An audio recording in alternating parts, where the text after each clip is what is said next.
মর্মান্তিক একটি ঘটনা। মা এবং দুজন মেয়ে, দুজন শিশু সন্তান। একজনের বয়স সম্ভবত 4 আর আরেকজনের বয়স 10 থেকে 12।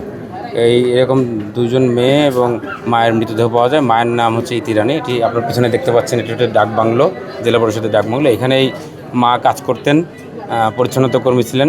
উনি সাধারণত একা এসেই কাজ করতেন, কাজ করে চলে যেতেন। আজকে উনি ওনার 2 মেয়েকে সঙ্গে নিয়ে এসেছেন। তো উনি এসে আপনার একটা মেয়েকে পাশের রুমে রেখেছেন, আরেকটা মেয়ে ছোট, তাকে কোলে নিয়ে আরেকটা রুমে ঢুকেছেন। আমরা সিসি ক্যামেরার ফুটেজ দেখে প্রাথমিকভাবে যেটি পেয়েছি যে ওনার মুভমেন্ট আমরা দেখছি, উনি উঠছেন, তারপর পার্শ্ববর্তী রুমে যাচ্ছেন। আমরা সিসিটিভি ফুটেজ থেকে এই কথাগুলি বলছি। তো একটি রুমের খাটের উপরে বড় মেয়ের মৃতদেহ পেয়ে জেলা পরিষদের কর্মকর্তা কর্মচারীবৃন্দ যারা ছিলেন তারা আমাদেরকে অবহিত করেন।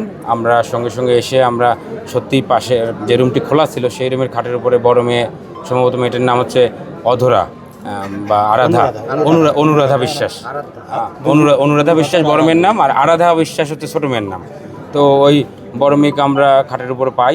তারপরে পাশের রুম বন্ধ অবস্থায় পাই ভিতর থেকে। তো বন্ধ অবস্থায় পেলে তার মাকেও পাই না, যেহেতু মা ইতি রানী এখানে কাজ করতেন। তো মাকেও যে পাওয়া যাচ্ছিল না খোঁজাখুঁজি করে, তখন আমরা সন্দেহ করি যে ভিতরে হয়তো কেউ আছে। আমরা ডাকাডাকি করি। তারপরে যখন কোনো সারা শব্দ পাই না, তখন হচ্ছে আমরা করি, আপনার জেলা পরিষদের যে কর্মকর্তাবৃন্দ আছেন, তারপরে আপনার অন্য যারা কর্মচারী আছেন ওনাদের সঙ্গে নিয়ে আমরা পুলিশের সদস্যরা, থানার ডিবি সদস্যরা মিলে আমরা আমাদের সামনে দরজা ভাঙা হয়। দরজা ভেঙে ওই খাটের উপরে দেখা যায় যে তার মায়ের মৃতদেহ এবং ছোট শিশু সন্তান যেটি আছে, আরাধা সম্ভবত নাম, এই মেয়েটির মৃতদেহ পাশে পড়ে আছে। তো ভিতর থেকে দরজা বন্ধ ছিল, এটি একটি বিষয়। আর ওই যে বড় মেয়ের মৃতদেহ যে রুমে পাই সেই রুমের টেবিলের উপরে ঘুমের ওষুধ এবং একটু পানির বোতল পাওয়া যায়। তো আমরা প্রাথমিকভাবে ধারণা করছি যে এটি একটি সুইসাইডাল ইস্যু হতে পারে, আত্মহত্যার বিষয় হতে পারে।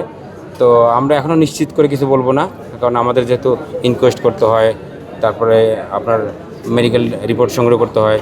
তো এই তথ্যগুলো যখন আমরা পাবো, পাশাপাশি আমাদের ডিজিটাল কিছু এভিডেন্স আছে। আমি শুরুতেই বলেছি যে আমরা আপনার সিসিটিভি ফুটেজ পেয়েছি, সেগুলো বিশ্লেষণ করছি।